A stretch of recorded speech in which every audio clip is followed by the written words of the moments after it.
Bom dia, meus irmãos. Estamos mais uma vez aqui na nossa escola dominical.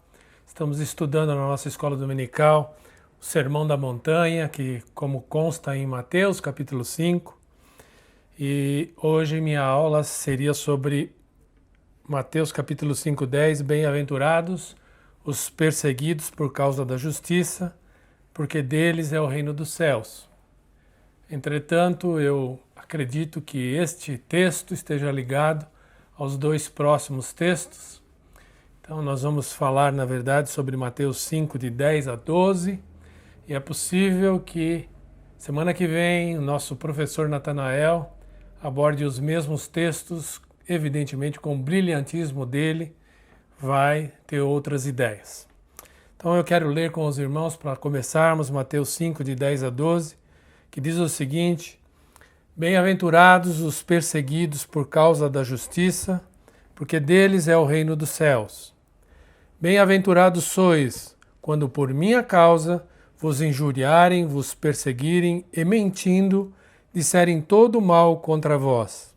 Regozijai-vos e exultai, porque é grande o vosso galardão nos céus, pois assim como perseguiram os profetas que viveram antes de vós, também perseguirão vocês.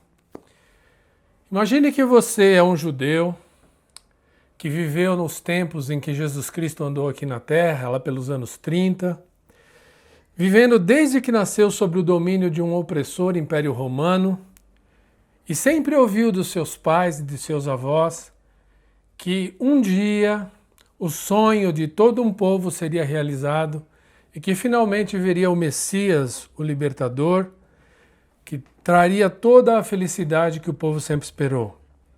E agora você ouviu falar que um tal de Jesus de Nazaré andava ali pelas terras e muita gente dizendo que esse era o Messias, o libertador que era esperado. E você então, nesse dia, vai sentado num monte, preparado para ouvir o discurso de Jesus. Você está cheio de expectativas, como cheio de expectativas estão todas as pessoas que estão ali para ouvir esse sermão que Jesus falou no monte. Você é sentado ao lado dessa multidão, no meio dessa multidão, cada um com as suas expectativas, uns esperando receber o alimento que ia aliviar a sua fome circunstancial, outros enfermos ou com parentes enfermos esperando que poderia acontecer um milagre, como Jesus já tinha feito vários outros naquele tempo, e outros ainda esperando a concretização de que Jesus um dia livraria o povo do seu opressor, que é o Império Romano.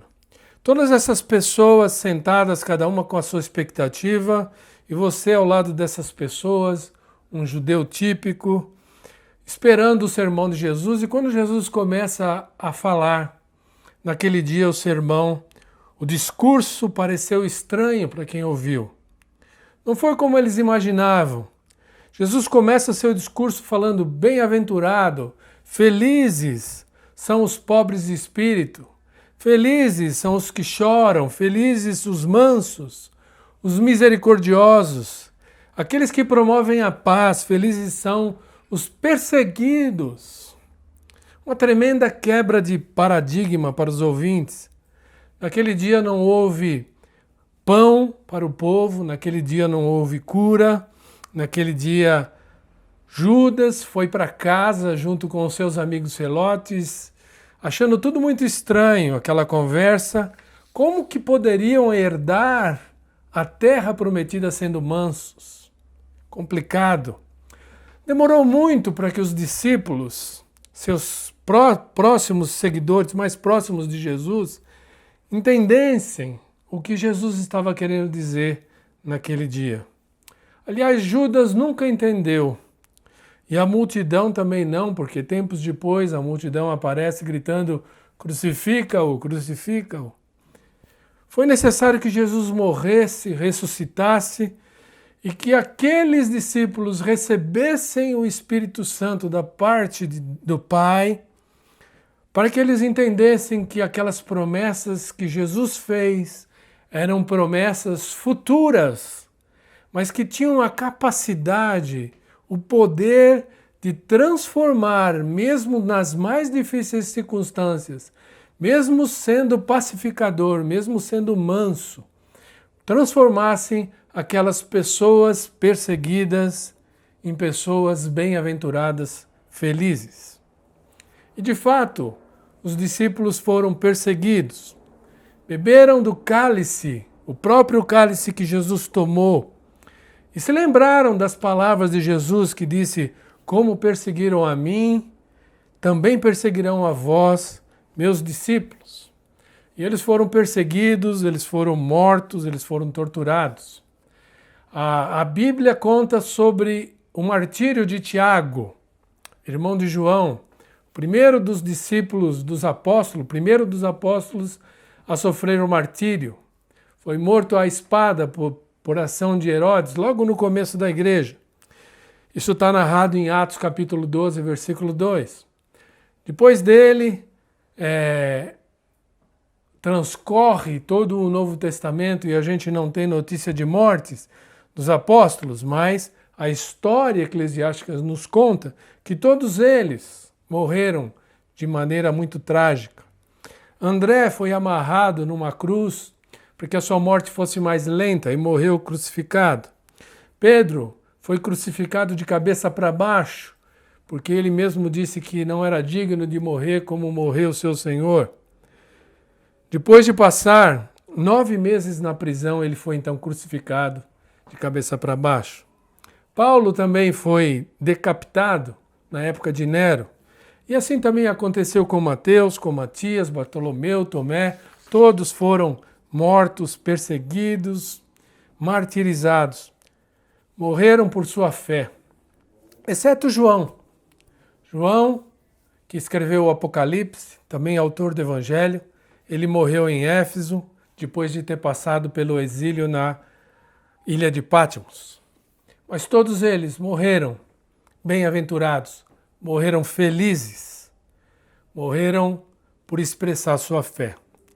É muito intrigante, é muito difícil de compreender como que a mensagem das boas novas do Evangelho foi propagada. Eu vou pedir para você um novo exercício, que você se imagine agora um cristão lá do primeiro século, que cheio de alegria começa a querer falar sobre Jesus para as pessoas, que você encontrou a alegria verdadeira que sempre procurou, você encontrou Jesus, que era o caminho, a verdade e a vida, mas que por essa fé você tinha que se esconder. Você ia então encontrar à noite, em lugares escusos, os seus novos amigos, as pessoas que tinham fé como você, e iam escutar um irmão mais velho, mais experiente, ou talvez um apóstolo, falar a respeito das boas novas do Evangelho. E aí você foi descoberto, e foi perseguido, e teve que fugir da sua cidade, teve que fugir às pressas de sua cidade, porque havia uma perseguição ferrenha naquele tempo. E aí, então, você, fugindo, encontra alguém pelo caminho que te pergunta: o que você está fazendo aqui, nessa cidade? E você fala assim: eu estava fugindo. Mas por quê? O que aconteceu? Bem, entraram na minha casa, roubaram todas as minhas coisas, mataram os meus empregados, estupraram a minha filha, e eu tive que fugir para não ser morto também. Interessante, mas quem fez isso? Por quê? Isso tudo porque eu encontrei o que eu mais procurei na minha vida, Jesus Cristo. Eu encontrei aquilo que trouxe a minha felicidade. Eu encontrei aquilo pela qual eu sempre sonhei na minha vida. Eu encontrei Jesus, que é o Senhor acima de César, o imperador, o caminho, a verdade e a vida. E o mais impressionante é que depois de você falar toda essa sua história de fuga, de perdas, de sofrimento e de perseguição, o interlocutor, a pessoa que o ouviu, olha para você e fala assim: que loucura, eu quero isso para mim. Eu quero encontrar essa felicidade Não importa que eu seja perseguido, eu quero ser bem-aventurado. E assim, o Evangelho foi pregado de cidade em cidade, fruto da perseguição que colocava os cristãos do primeiro século em movimento. Essa perseguição contra os cristãos perdurou até o começo do século IV. 300 anos ou mais, nossos irmãos foram perseguidos, ora de maneira mais branda, ora de maneira muito forte, mas nunca deixou de existir essa perseguição. Há um livro que você vai ver aqui quando ao meu lado, a capa dele, que chama História Eclesiástica, de autor Eusébio de Cesareia. Trata-se de um dos primeiros livros a ser escrito sobre a igreja. Conta a história dos primeiros cristãos, como eles viveram e como eles morreram por causa da sua fé no primeiro, no segundo e no terceiro séculos. Eusébio foi um historiador que nasceu no ano de 270 depois de Cristo. E esse é um livro raro que eu sugiro, um clássico que eu sugiro que você leia, deve ser lido por todos.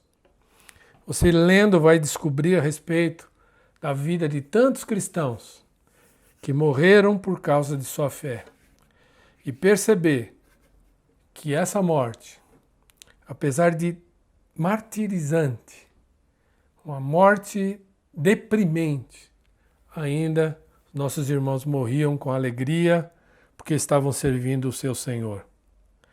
Mas como que pode ser isso? Por que a fé no cristianismo tem que levar à perseguição? São pessoas boas, gente de bem, gente que ama, gente que quer paz. Graças a Deus, nós não temos perseguição nos nossos dias. Só que não. Há duas palavras, eu diria dois neologismos atualíssimos, que se você digitar no Google e vai abrir um monte de página tratando sobre o assunto e discutindo o tema. A primeira palavra é cristofobia.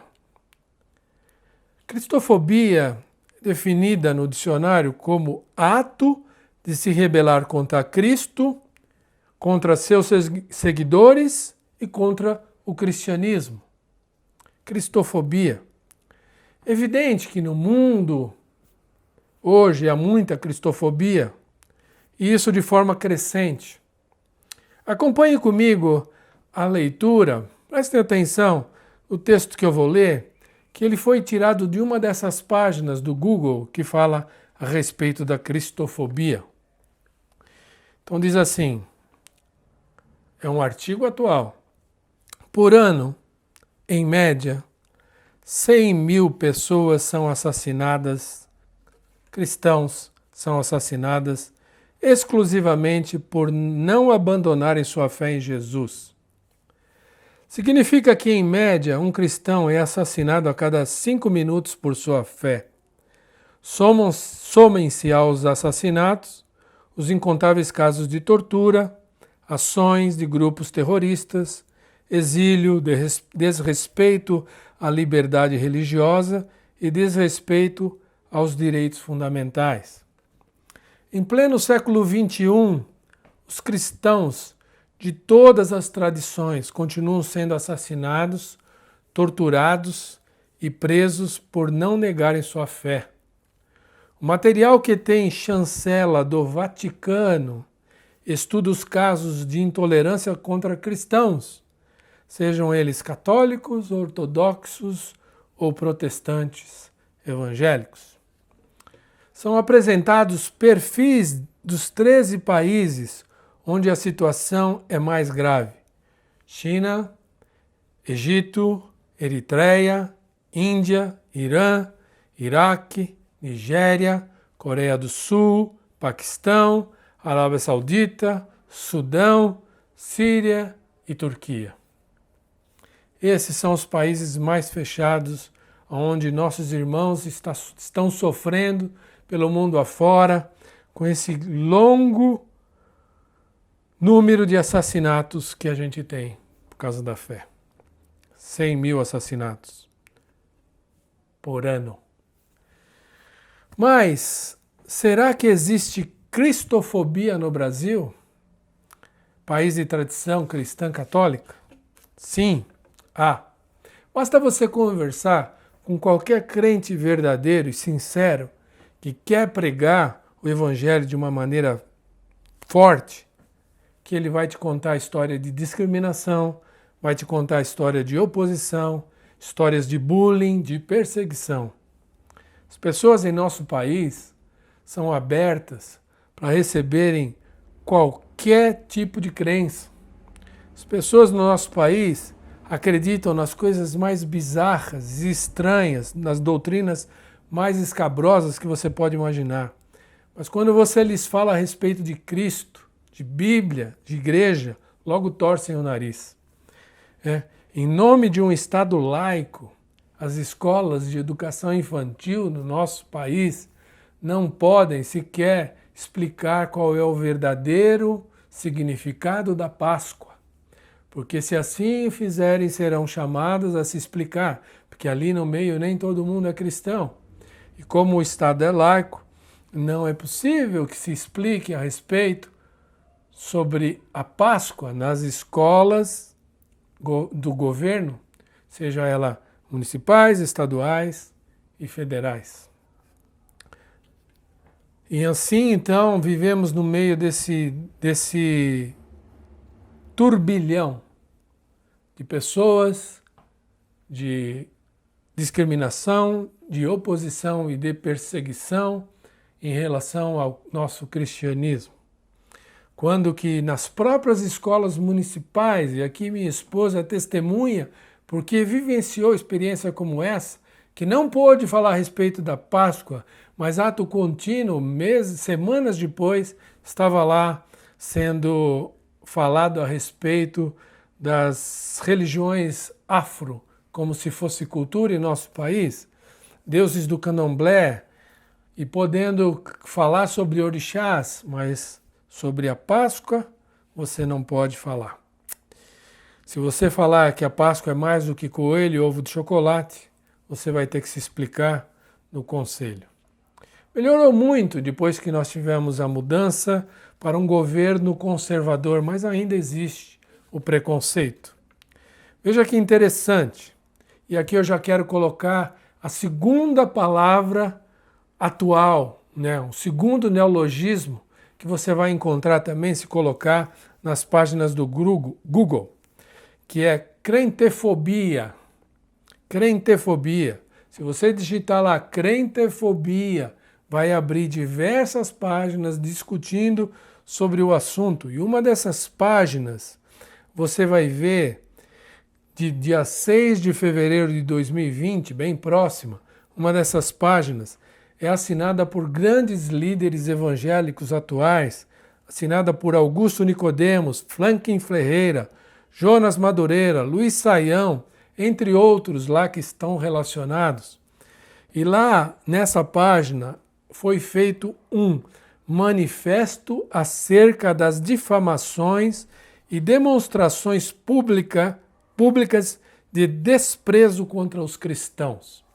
Então, esses líderes nossos que conhecemos muito bem, homens de grande capacidade teológica, se juntaram para escrever esse manifesto. E o manifesto começa assim: diante das difamações e ataques em determinadas mídias que tiveram como alvo diretos e indiretos membros dessa coalizão, bem como diante de um perceptível aumento das demonstrações de desprezo contra os cristãos nas redes sociais em nosso país, nós, abaixo assinados, vimos a público emitir o seguinte manifesto para o fim de esclarecimentos e recomendações. Eu não vou ler o manifesto inteiro, mas ele começa dizendo que eles estão decepcionados com o que vem ocorrendo na atualidade em relação às difamações quer seja de pessoas ou de cristãos comuns, não líderes, e também contra o nosso cristianismo. Você pode entrar lá depois, digita crentefobia, procura pelo manifesto e você vai ler na íntegra. Eles continuam a explanar sobre essas percepções da aversão que existe contra cristãos em nosso país. Concluindo, trazendo o meu estudo, minha reflexão ao final com os irmãos, eu quero deixar muito claro que eu tenho consciência plena de que as perseguições do nosso tempo presente, elas sequer podem ser comparadas com as perseguições que sofreram os nossos irmãos no passado, ou que sofrem os nossos irmãos que vivem e propagam a sua fé nos países fechados ao Evangelho. Eu sei que eles sofrem muito mais que nós. Mas também não posso deixar de lembrar e refletir com os irmãos que existe e está escrito na palavra de Deus que ainda haverá uma perseguição sem precedentes históricos, uma perseguição mundial, ferrenha, que a Bíblia diz que, tendo sido muito mais forte do que todas as outras que já houveram no passado. E é isso que espera a geração que vai viver os últimos dias. Não sei dizer se será na nossa geração ou se será nas próximas gerações, mas a nós compete estarmos preparados como Igreja do Senhor a servir, a batalhar pela nossa fé. Mas mesmo nós aqui no Brasil, com a nossa pequena e momentânea perseguição no Brasil, essa perseguição que nós sofremos aqui, ela tem uma mensagem que traz para nós muito clara. A mensagem de que se você não está sofrendo perseguição, é porque provavelmente as pessoas não sabem que você é cristão, ou porque a maneira como você vive não é diferente o suficiente para que você seja perceptível e sofra perseguição, bullying ou difamação. Quando Jesus disse, bem-aventurado aqueles que são perseguidos, ele não quis dizer que nós devemos estar sendo perseguidos por um sofrimento intenso o tempo todo, como provavelmente será nos últimos tempos e como foi com os nossos irmãos lá atrás. Ele quis dizer que o mundo inevitavelmente perseguirá aqueles que realmente o seguem. Eu termino citando 2 textos da palavra de Deus e peço que os irmãos leiam com cuidado, guardem no seu coração e então estudem esses textos, pois eles falam a respeito de nós. Primeiro está em 2 Timóteo, capítulo 3, versículo 12, que diz assim, ora, todos quanto querem viver piedosamente em Cristo Jesus serão perseguidos. Vou repetir. Ora, todos os que querem viver piedosamente em Cristo Jesus são perseguidos. O segundo texto escrito pelo discípulo de Jesus João, no capítulo 15 de seu Evangelho, versículos 18 a 20, diz assim, são palavras de Jesus que João reproduziu. Jesus disse o seguinte, para eles e para nós, se o mundo vos odeia, sabei que, primeiro do que a vós, ele odeia a mim. Se vós fosseis do mundo, o mundo amaria o que era seu. Mas porque não sois do mundo, antes, eu vos escolhi do mundo, por isso é que o mundo vos odeia. Lembrai-vos da palavra que vos disse, não é o servo maior do que o seu senhor. Se a mim me perseguem, se a mim me perseguiram, também perseguirão a vós outros. Se guardarem a minha palavra, também guardarão a vossa. Amém, meus irmãos? Uma coisa muito clara na vida de todos esses que foram perseguidos e martirizados, mas que mantiveram a sua fé, foi que eles foram bem-aventurados e serão bem-aventurados quando receberem o galardão no futuro, quando o Senhor, então, nos arrebanhar para si e nós vamos viver para sempre com o Senhor. Amém.